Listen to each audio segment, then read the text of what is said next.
গাজীপুর ও খুলনায় বাটা শোরুম সহ কয়েকটি দোকানে ভাঙচুর লুটপাটের ঘটনায় এ পর্যন্ত ৩৫ জনকে আটক করা হয়েছে। তাদের মধ্যে গাজীপুরের পোর্টবাজার এলাকা থেকে ৪ জনকে গ্রেপ্তার করেছে যৌথ বাহিনী। সোমবার সেনাবাহিনী ও পুলিশের যৌথ অভিযানে তাদেরকে গ্রেপ্তার করা হয়।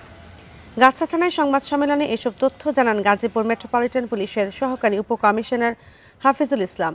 সোমবার দুপুরে বোর্ডবাজার এলাকায় ইসরায়েল বিরোধী মিছিল বের হয়। মিছিলের সুযোগ নিয়ে একদল দুর্বৃত্ত তৃপ্তি হোটেল, রাধুনী হোটেল এবং বাটা কোম্পানির ডিলার সহ বিভিন্ন প্রতিষ্ঠানে নাশকতা, ভাঙচুর ও লুটপাট চালায়।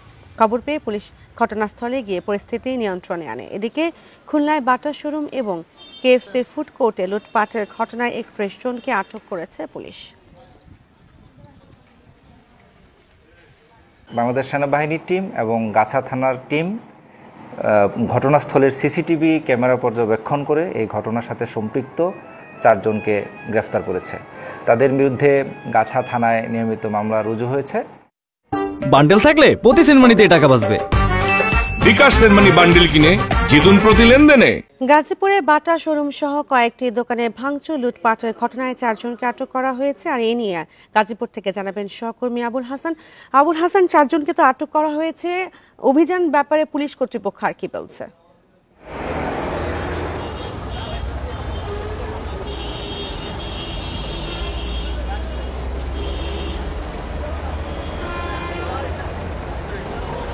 দেখুন, গাজীপুরের ভোটবাজার এলাকায় এখানে গতকাল রাত দুপুরের দিকে তৌহিদি জনতার ব্যানারে একজন লোক এখানে যে মুসলিম নামে এখানে কিন্তু বিক্ষোভ মিছিল বের করে এবং তারা সেখানে বিভিন্ন ইসরায়েলি যে আগ্রাসন, সেই আগ্রাসনের বিরুদ্ধে তারা কিন্তু বিভিন্ন স্লোগান দেয়।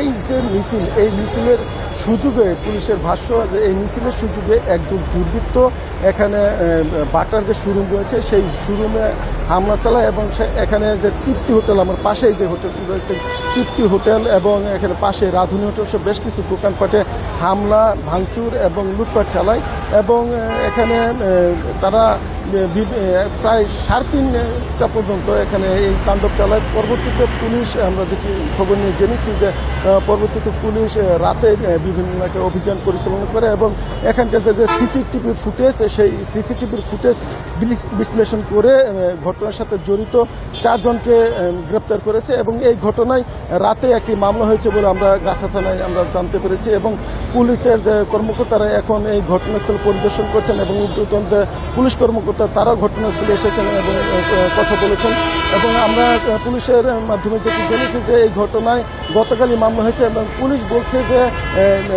পূর্ব পরিকল্পিতভাবে দেশকে অস্থিতিশীল করা এবং আন্তর্জাতিক বিশ্বে বাংলাদেশের ভাবমূর্তি ক্ষুণ্ণ করার জন্য পরিকল্পিতভাবে এই হামলা চালানো হয়েছে, ভাঙচুর চালানো হয়েছে এবং এখানে লুটপাটের ঘটনা ঘটেছে এবং পুলিশ বলছে যে এই ঘটনায় কারা জড়িত, উস্কানিদাতা কারা এবং এই নির্দেশদাতা কারা, তাদেরকেও তারা শনাক্ত করবেন এবং এই শনাক্তর পর যে আইনগত প্রক্রিয়া, সেই প্রক্রিয়ায় তারা মামলা সহ বিভিন্নভাবে তাদেরকে শাস্তির আওতায় আনবেন এবং যে 4 জনকে গ্রেপ্তার করা হয়েছে তাদেরকে আজকে আদালতে তোলা হবে এবং আদালতের মাধ্যমে তাদের যে বিচার প্রক্রিয়া সেটি শুরু করা হবে বলে পুলিশের পক্ষ থেকে আমাদেরকে জানানো হয়েছে।